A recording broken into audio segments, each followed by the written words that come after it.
This podcast discusses child sexual abuse and the impacts of harm on children and families. While we won't include graphic detail, some listeners may find this content distressing. Please take care while listening and consider pausing or seeking support if you need to. There's many and varied support services available, including Lifeline on 13 11 14, Kids Helpline for 5 to 25-year-olds on 1800 55 1800, and the Sexual Assault Helpline on 1800 010 120. If you're outside of Australia, we encourage you to seek a local support service.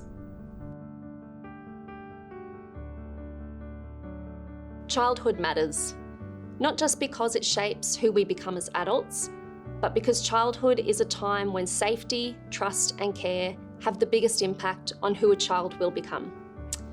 When children feel protected, they can grow, learn, and imagine a future for themselves. When that protection fails, the impacts don't end in childhood, they echo across lifetimes.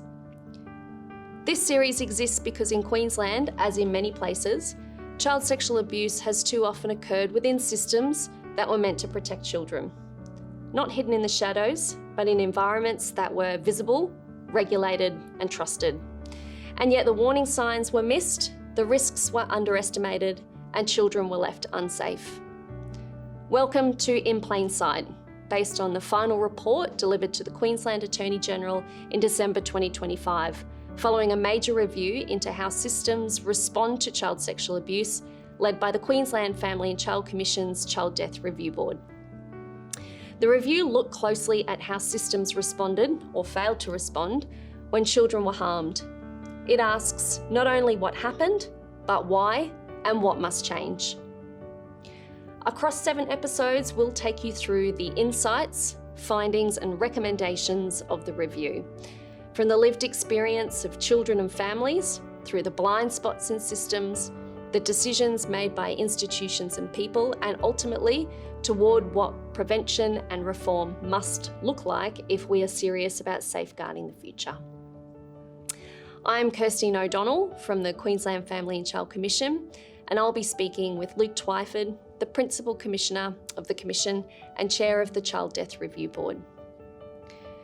Throughout the series, you'll also hear from expert contributors whose experience and insight help deepen our understanding of the issues explored in each episode.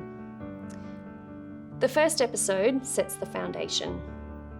We begin with Part A of the report, which focuses on context, on childhood itself, and on the environments children rely on for safety. It reminds us that children are not just recipients of services or subjects of policy, they're developing humans shaped by relationships, stability, culture, and care. Part A also introduces a critical truth. Child sexual abuse does not occur because of a single failure or a single bad actor.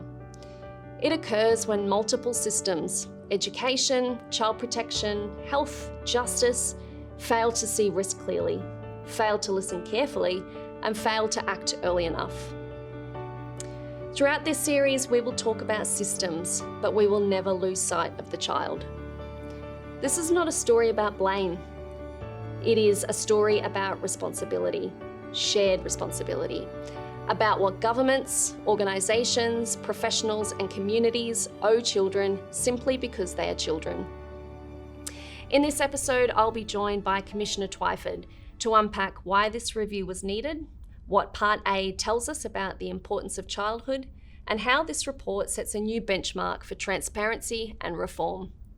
I will also be joined by Mr. Bob Atkinson, AO-APM, former Queensland Police Commissioner and Commissioner on the Royal Commission into Institutional Responses to Child Sexual Abuse. As you listen, we invite you to hold 2 ideas at once: the seriousness of the harm that occurred and the possibility of change, if we're willing to see what has been in plain sight and act on it. This is Plain Sight. Let's begin. Luke, thank you for joining us, and thank you for your exceptional work leading the In Plain Sight report, and congratulations on delivering it before the end of 2025. This was a high-profile, substantial, complex piece of work, and one that carries real weight for children, families, the sector, and for government. I want to begin by acknowledging the leadership of the Queensland Family and Child Commission and the Child Death Review Board, and of course the members who contributed to the review. So let's get into some of the questions. Let's start with talking about the review. Why was it necessary, and why was it so important to examine Queensland's system responses to child sexual abuse? Well, I think there's a number of ways to answer that question, Kirstine. First of all, this was a significant case. There was a significant number of victims, immense harm at multiple sites over many years. So it stood out in the public eye and in the criminal justice system as a case of prolific harm. And so we need to always understand when that happens, if we could have learnt something from it, if it could have been prevented earlier. I think also there's a longer story here around how Australia recognises and responds to child sexual abuse. Many years ago, we had the Royal Commission into Institutional Responses to Child Sexual Abuse. It made many recommendations, and 10 years on, there was a sense of, have we come far enough? Have governments acted appropriately? And then ultimately, I think from my own perspective, being the Children's Commissioner of Queensland, this was one case, but I was aware of many other cases that weren't receiving attention, that were occurring also in early childcare, in residential care, in family homes. And we had the Australian Child Maltreatment Study tell us that 1 in 4 Australian children were experiencing child sexual abuse. So when this review about one man and his impact on the community came to me, I certainly wanted to look more broadly across Australia, across the state of Queensland, and say, how much of a problem are we dealing with here? What is the extent of it? And after that Royal Commission, why is it still occurring? Those stats that you talk about are quite shocking and quite disturbing, which I guess brings me to the next question, which is really about the importance of childhood, and that's where the report begins. It places strong emphasis on childhood itself. Why did you start the report in that way? I think for too many bureaucrats, and I call myself a bureaucrat, I work for government, I'm a public servant, I follow the roles that are given to me by the legislation of the Parliament. For too many adults that then go and work in government and work elsewhere, we forget what childhood was like, and we start to apply our own current understanding of the world to the children in the world today. In the QFCC, we do invest a lot in hearing the voices of young people, and they constantly reveal to me that the world is different. The world I grew up in when I was 10, 12, 14, 16 is certainly not the world of today. And so in Chapter 1, I want to really articulate a couple of things. The number of children in early childcare has absolutely doubled in a 20-year period. Early childcare and placing children into childcare as a family has become a normal decision for most families. Whereas back in my time, it was a rare decision. That fundamentally changes the experience of childhood. Also, we've seen online environments arise, and there's a big part to this story that's about online child sexual abuse and the sharing of images and the trade of images. In order to tell that story, I wanted to go back and understand how is the world different over the last 20 years? Why are more children exposed to risk in institutional settings? And how are the adults around them using or not using technology to keep children safe? So what I'm hearing there is you really identified an opportunity for policy to almost catch up with the changing environment that we're seeing children grow up in today. Is that your read as well? Absolutely. And during the course of this review, we had things like the social media ban being openly discussed in parliaments, a real recognition that the experience of childhood is different, and that the way we need to protect our children has to be cognizant or aware of how our children are growing up. One of the interesting graphs in that first part of the report is how children spend their time now. Compared to 20 years ago, there's far less time in unstructured play. That's, running around with friends on the streets or going to the creek or the river or the playground in an unplanned way. The time children do that today is fundamentally shrunk from the last 20 years. the time children spend in institutions, structured organisations, whether it be scouts groups, football clubs, out of school care arrangements, formal early childcare settings, formal programs funded through neighbourhood centres or libraries. That's where children are spending more time. Interestingly, time with parents is reducing as an overall number of hours. But what I can really see, and what will not surprise most people, is time online. It's gone from very minimal a number of hours 20 years ago for children to being a very predominant part of childhood. Interacting with peers, speaking to relatives and grandparents online. Children are living in a digital world, and they are being exposed to risk and harm in the digital world. That's a really fascinating insight, and potentially one that adults and particularly decision makers of today really need to tune into, noting that they don't have the same experiences as young people. Let's come back to the system. So one of the clearest messages in Part A of the report is that child sexual abuse doesn't occur because of a single failure or a single person's actions. What does the report tell us about how systems fail collectively?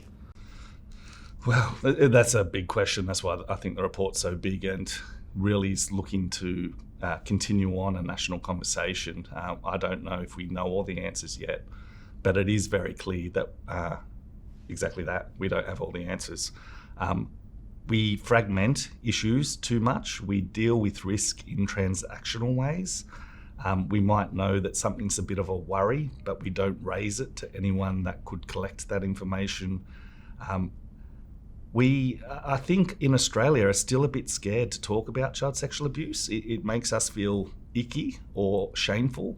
And when we see something that might be a concern, I'm afraid that too often our first reaction is to turn away in a slightly awkward, uncomfortable, unable to quite conceptualise what the risk might be. So fundamentally, I think we've got a social issue as much as a system issue. But to bring it back to Part A of our report, it's the fact that we continue to live in a world in our heads and in our policy design, in our legislation, that I'm suggesting doesn't exist anymore. The role of parents in being ever present in their children's lives, being there for multiple hours to protect their children, is not as true as it used to be. The trust we place in institutions of old, we've translated that to trust into companies. And a company is a very different organisation to a state-run institution. And so we've continued our model of child protection, our model of policing, our model of youth justice, our model of child rearing across decades and across generations. And I think I believe we've come to a point where we've actually stepped back and say, is the way we currently structure government, is the way we currently structure our legal system appropriate to protect our children? You spoke about the possible taboo, I guess, is how you describe it, about speaking about child sexual abuse. The report is called In Plain Sight, which suggests that the abuse was happening in invisible settings. What do you think is needed to shift that taboo from a place of feeling icky and feeling some of those uncomfortable feelings around the topic to making it more acceptable in a social situation? Yeah. I think we deal with that quite a bit throughout the report in many different ways, but probably not as explicitly as that excellent question you've just asked. It takes time. It takes people to get a deeper understanding of the issue so that they are more brave and courageous, and the first person being courageous enables the second and the third person to not need to be so courageous because they've seen someone else do it. So it's experience as well. But when I say it takes time, there are ways and there are things we can do to speed up the time. And I look at things like domestic violence. Certainly in my parents' lifetime, domestic violence has gone from something that no one discusses, that neighbours turn away from, that we don't necessarily report to police or that police don't respond to now it being a very acceptable and in fact necessary thing for us to talk about. We actually expect our neighbours and our colleagues to be aware to it, to discuss it. We've formalised domestic violence leave in our organisational structures and policies. How do we take that same journey for child sexual abuse, where awareness leads to action, leads to systematised protections. I think it requires us to talk to our children more, to start with the younger minds around what could a better world look like. It starts with our colleagues and peers in workplaces, distilling the myths and taking it organisation by organisation. It certainly starts at the political and social leadership level, having people in governments, local government, state government, federal parliament, who talk about this as a social human issue, not just a criminal issue. And so it's a little bit of everything, but ultimately it's training adults to know what disclosure from a child looks like, and hoping that that adult can be the one that's brave enough to say something, and learn that when you raise a concern, you're not actually accusing someone of doing something. You're raising a concern. What I'm hearing there is it's a lot about responsibility, which brings me to my last question, which is about the report being clear that this isn't about blame, it's about responsibility. But what does shared responsibility mean in practice? So you've spoken there about education and about engaging with children. More broadly, what does that shared responsibility look like? Well, I think exactly that. Chapter 1 starts to tell the story of where are our children today, who are they engaging with, where are they engaging with them, and starting to tell the story of the ecosystem around our children, that is the humans around our children, need to be more switched on to what does risk look like in the contemporary world? How do I identify concerns? What do I do with those concerns? Certainly making sure that we continue to talk about child sexual abuse is a core part. But can I just go back to one of the early questions, the title In Plain Sight? It was relevant for a number of reasons, and one of the biggest ones, certainly from a literal understanding, was that this offender was abusing children while there were other adults around him. He was also presenting himself as a trustworthy leader in organisations and someone with skills and attributes that made him someone that you would normally trust to have care of your children. These people, and I think we'll explore it in later episodes, these people that are deliberately seeking to harm our children are actually earning our trust and presenting right in front of us as the most obvious people that we would have our children be with. They are not the monsters lurking in dark shadows. They are not waiting in alleys or shopping centre bathrooms. They're right in front of us. They're in our institutions. They're in our homes. They are in plain sight. We need to learn better how to detect them, how to identify who they are, and more importantly, once someone identifies a potential risk, what do they do with it? That's at the heart of In Plain Sight.